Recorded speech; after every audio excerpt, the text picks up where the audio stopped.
بسم الله الرحمن الرحيم. الحمد لله الذي أنزل على عبده الكتاب ولم يجعل له عوجا قيما لينذر بأسا شديدا من لدنه ويبشر المؤمنين الذين يعملون الصالحات أن لهم أجرا حسنا ماكثين فيه أبدا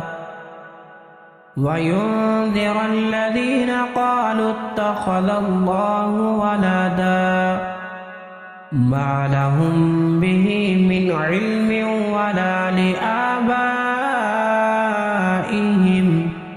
كبرت كلمة تخرج من أفواههم إن يقولون إلا كذبا فلعلك باخع نفسك على آثارهم إن لم يؤمنوا بهذا الحديث أسفا إنا جعلنا ما على الأرض زينة لها لنبلوهم أيهم أحسن عملا وإنا لجاعلون ما عليها صعيدا جرزا أم حسبت أن أصحاب الكهف والرقيم كانوا من آياتنا عجبا إذ أوى الفتية إلى الكهف فقالوا ربنا آتنا من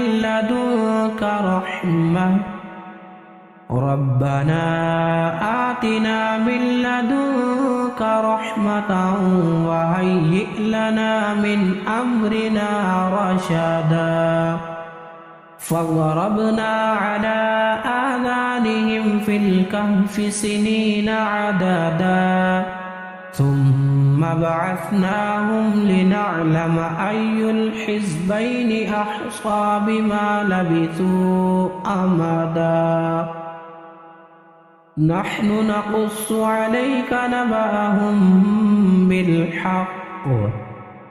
إنهم فتية آمنوا بربهم وزدناهم هدى وربطنا على قلوبهم إذ قاموا فقالوا ربنا رب السماوات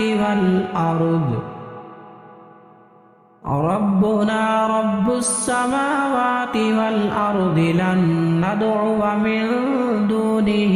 إلها لقد قلنا إذا شططا هؤلاء قومنا اتخذوا من دونه آلهة لولا يأتون عليهم بسلطان بين فمن أظلم ممن افترى على الله كذبا وإذ اعتزلتموهم وما يعبدون إلا الله فأووا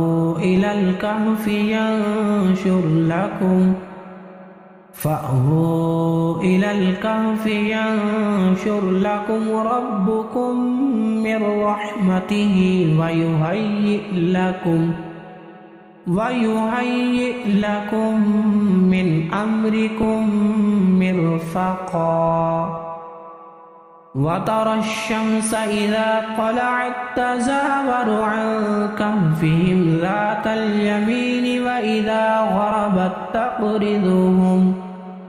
وإذا غربت تقرضهم ذات الشمال وهم في فجوة منه ذلك من آيات الله من يهد الله فهو المهتد ومن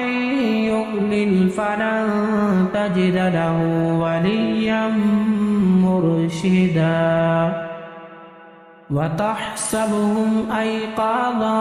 وهم رقود ونقلبهم ذات اليمين وذات الشمال وكلبهم باسط ذراعيه بالوصيد لو اطلعت عليهم لوليت منهم فرارا ولملئت منهم رعبا وكذلك بعثناهم ليتساءلوا بينهم قال قائل منهم كم لبثتم قالوا لبثنا يوما أو بعض يوم قالوا ربكم أعلم بما لبثتم فابعثوا أحدكم بورقكم هذه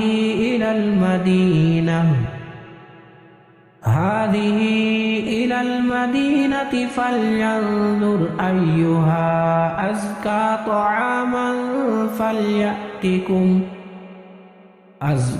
طعاما فليأتكم برزق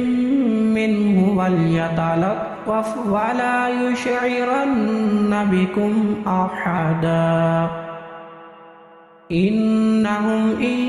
يظهروا عليكم يرجموكم أو يعيدوكم في ملتهم ولن تفلحوا إذا أبدا وكذلك أعثرنا عليهم ليعلموا أن وعد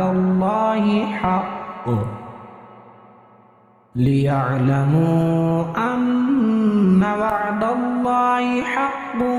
وأن الساعة لا ريب فيها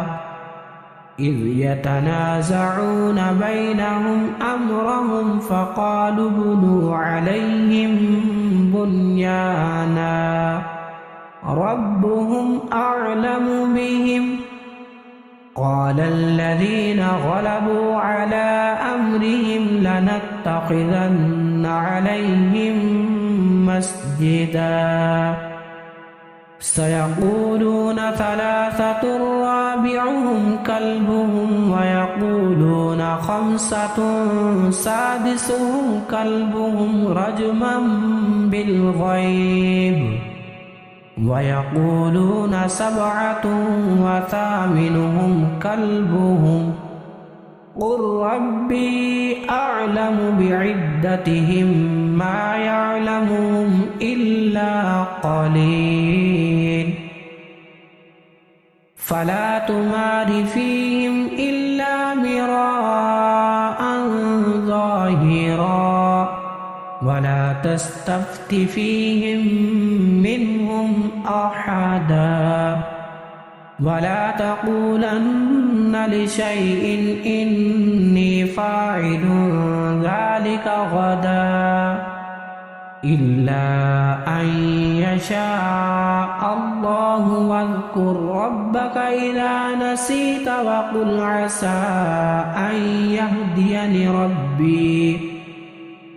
وقل عسى أن يهديني ربي لأقرب من هذا رشدا ولبثوا في كهفهم 300 سنين وازدادوا 9 قل الله أعلم بما لبثوا له غيب السماوات والأرض ما لهم من دونه من ولي ولا يشرك في حكمه أحدا واتل ما أوحي إليك من كتاب ربك لا مبدل لكلماته ولن تجد من دونه ملتحدا واصبر نفسك مع الذين يدعون ربهم بالغداة والعشي يريدون وجهه ولا تعد عيناك عنهم تريد زينة الحياة الدنيا ولا تطع من أغفلنا قلبه عن ذكرنا واتبع هواه وكان أمره فرطا وقل الحق من ربكم فمن شاء فليؤمن ومن شاء فليكفر إنا أعتدنا للظالمين نارا أحاط بهم سرادقها وإن يستغيثوا يغاثوا بماء كالمهل يشفي الوجوه بئس الشراب وساءت مرتفقا إن الذين آمنوا وعملوا الصالحات إنا لا نضيع أجر من أحسن عملا أولئك لهم جنات عدن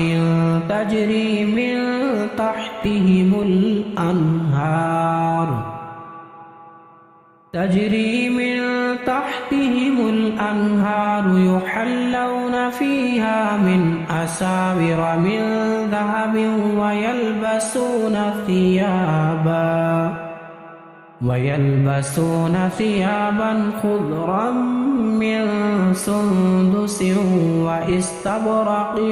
متكئين فيها على الأرائك نعم الثواب وحسنت مرتفقا واضرب لهم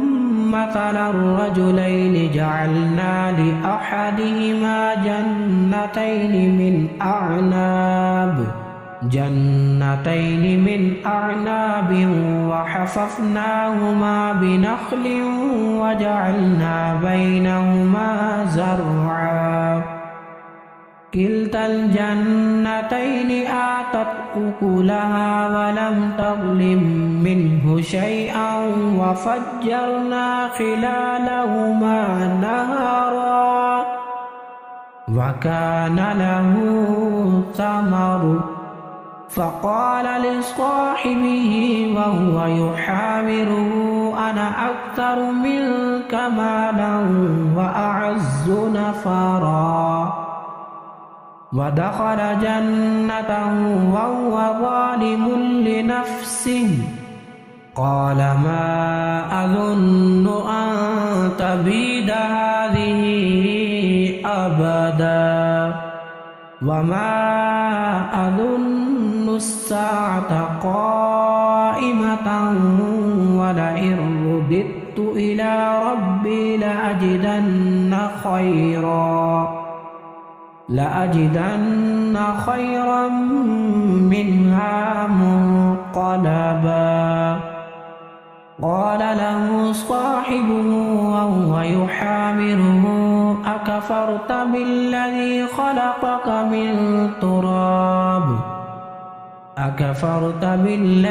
خلقك من تراب ثم من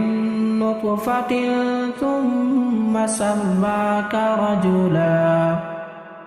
لكن هو الله ربي ولا أشرك بربي أحدا ولولا إذ دخلت جنتك قلت ما شاء الله لا قوة إلا بالله إن ترني أنا أقل منك مالا وولدا فعسى ربي أن يؤتيني خيرا من جنتك ويرسل عليها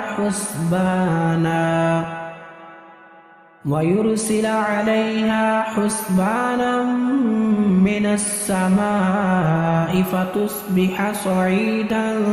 زلقا أو يصبح ماؤها غورا فلن تستطيع له طلبا وأحيط بثمره فأصبح يقلب كفيه على ما أنفق فيها وهي خاوية على عروشها ويقول يا ليتني لم أشرك بربي أحدا ولم تكن له فئة ينصرونه من دون الله وما كان منتصرا هنالك الولاية لله الحق هو خير ثوابا وخير عقبا واضرب لهم مثل الحياة الدنيا كماء أنزلناه من السماء فاختلط به نبات الأرض فأصبح هشيما تذروه الرياح وكان الله على كل شيء مقتدرا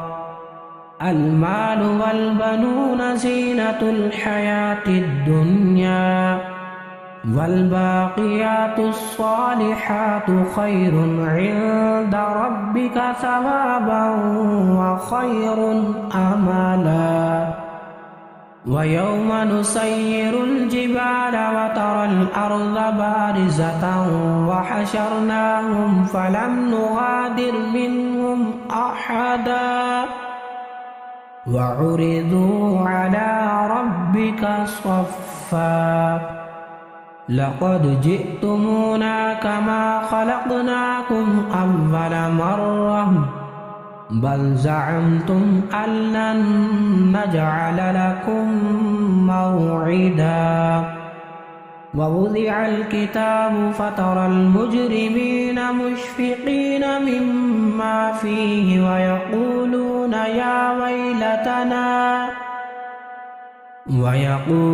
يا ويلتنا ما لهذا الكتاب لا يغادر صغيرة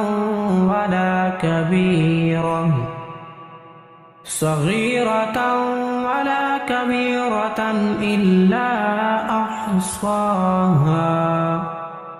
ووجدوا ما عملوا حاضرا ولا يظلم ربك أحدا وإذ قلنا للملائكة اسجدوا لآدم فسجدوا إلا إبليس كان من الجن ففسق عن أمر ربه أفتتخذونه وذريته أولياء من دوني وهم لكم عدو بئس للظالمين بدلا ما أشهدتم خلق السماوات والأرض ولا خلق أنفسهم وما كنت متخذ المضلين عضدا ويوم يقول نادوا شركائي الذين زعمتم فدعوهم فلم يستجيبوا لهم وجعلنا بينهم موبقا ورأى المجرمون النار فظنوا أنهم مواقعوها ولم يجدوا عنها مصرفا ولقد صرفنا في هذا القرآن للناس من كل مثل وكان الإنسان أكثر شيء جدلا وما منع الناس أن يؤمنوا إذ جاءهم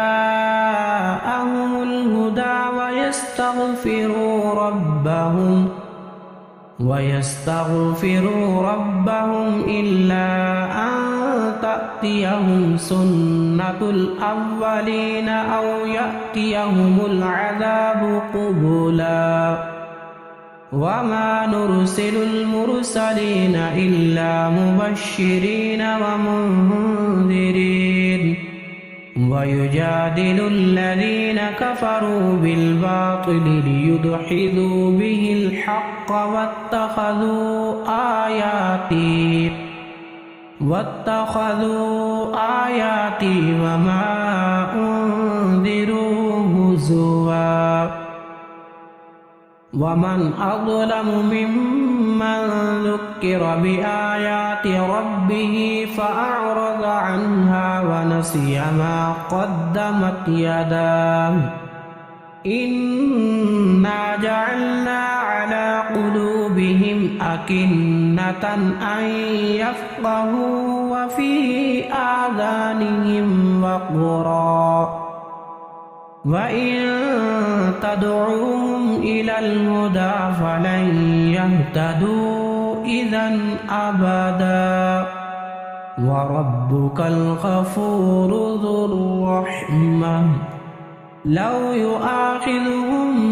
بما كسبوا لعجل لهم العذاب بل لهم موعد لن يجدوا من دونه موئلا وتلك القرى أهلكناهم لما ظلموا وجعلنا لمهلكهم موعدا لا أبرح حتى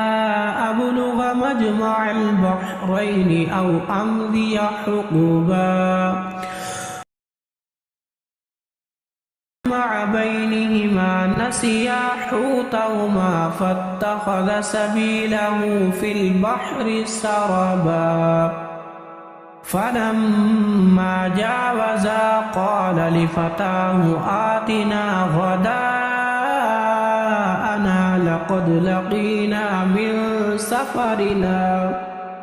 لقد لقينا من سفرنا هذا نصبا قال أرأيت إذ أوينا إلى الصخرة فإني نسيت الحوت وما أنسانيه إلا الشيطان أن أذكره واتخذ سبيله في البحر عجبا قال ذلك ما كنا نبغي فارتدا على آثارهما قصصا فوجدا عبدا من عبادنا آتيناه رحمة من عندنا وعلمناه من لدنا علما قال له موسى هل أتبعك على أن تعلمني مما علمت رشدا قال إنك لن تستطيع معي صبرا وكيف تصبر على ما لم تحط به خبرا قال ستجدني إن شاء الله صابرا ولا أعصي لك أمرا قال فإن اتبعتني فلا تسألني عن شيء حتى أحدث لك منه ذكرا فانطلقا حتى إذا ركبا في السفينة خرقها قال أخرقتها لتغرق أهلها لقد جئت شيئا إمرا قال ألم أقل إنك لن تستطيع معي صبرا قال لا تؤاخذني بما نسيت ولا ترهقني من أمري عسرا فانطلقا حتى إذا لقيا غلاما فقتله قال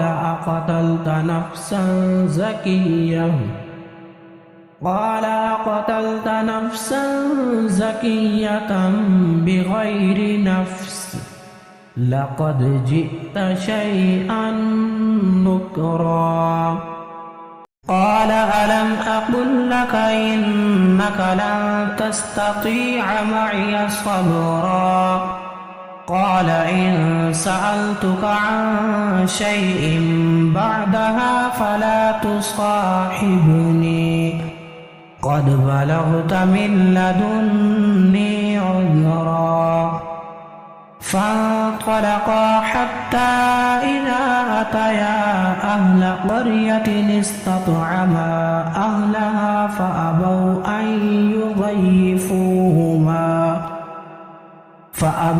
أن يضيفوهما فوجدا فيها جدارا يريد أن ينقض فأقامه قال لو شئت لاتخذت عليه أجرا قال هذا فراق بيني وبينك سأنبئك بتأويل ما لم تستطع عليه صبرا أما السفينة فكانت لمساكين يعملون في البحر فأردت أن أعيبها وكان وراءهم ملك يأخذ كل سفينة غصبا وأما الغلام فكان أبواه مؤمنين فخشينا أن يرهقهما طغيانا وكفرا فأردنا أن يبدلهما ربهما خيرا منه زكاة وأقرب رحما وأما الجدار فكان لغلامين يتيمين في المدينة وكان تحته كنز لهما وكان أبوهما صالحا فأراد ربك أن يبلغا أشدهما ويستخرجا كنزهما رحمة من ربك وما فعلته عن أمري ذلك تأويل ما لم تستطع عليه صبرا ويسألونك عن ذي القرنين قل سأتلو عليكم منه ذكرا إنا مكنا له في الأرض وآتيناه من كل شيء سببا فأتبع سببا حتى إذا بلغ مغرب الشمس وجدها تغرب في عين حمئة ووجد عندها قوما قلنا يا ذا القرنين إما أن تعذب وإما أن تتخذ فيهم حسنا قال أما من ظلم فسوف نعذبه ثم يرد إلى ربه فيعذبه عذابا نكرا وأما من آمن وعمل صالحا فله جزاء الحسنى وسنقول له من أمرنا يسرا ثم أتبع سببا حتى إذا بلغ مطلع الشمس وجدها تطلع على قوم لم نجعل لهم من دونها سترا كذلك وقد أحطنا بما لديه خبرا ثم أتبع سببا حتى إذا بلغ بين السدين وجد من دونهما قوما لا يكادون يفقهون قولا قالوا يا ذا القرنين إن يأجوج ومأجوج مفسدون في الأرض فهل نجعل لك خرجا على أن تجعل بيننا وبينهم سدا قال ما مكني فيه ربي خير فأعينوني بقوة أجعل بينكم وبينهم ردما آتوني زبر الحديد حتى إذا ساوى بين الصدفين قال انفخوا حتى إذا جعله نارا قال آتوني أفرغ عليه قطرا فما استطاعوا أن يظهروا وما استطاعوا له نقبا قال هذا رحمة من ربي فإذا جاء وعد ربي جعله دكا وكان وعد ربي حقا وتركنا بعضهم يومئذ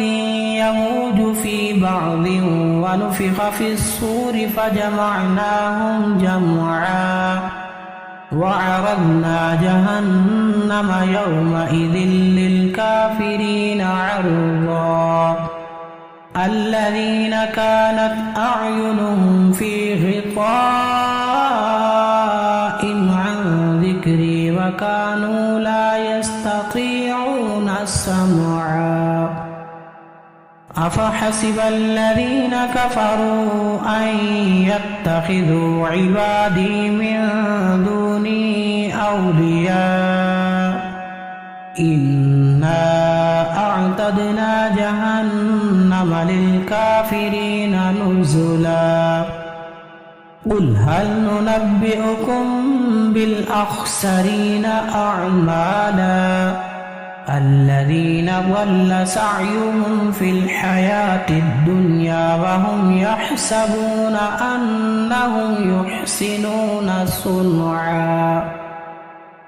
أولئك الذين كفروا بآيات ربهم ولقائه فحبطت أعمالهم فلا نقيم لهم يوم القيامة وزنا ذلك جزاؤهم جهنم بما كفروا واتخذوا آياتي ورسلي هزوا إن الذين آمنوا وعملوا الصالحات كانت لهم جنات الفردوس نزلا خالدين فيها لا يبغون عنها حولا قل لو كان البحر مدادا لكلمات ربي لنفد البحر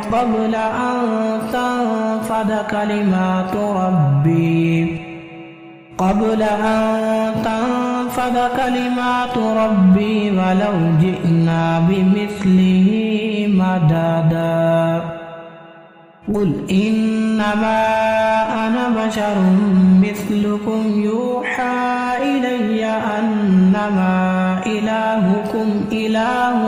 واحد فمن كان يرجو لقاء ربه فليعمل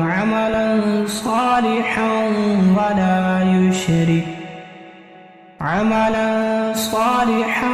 ولا يشرك بعبادة ربه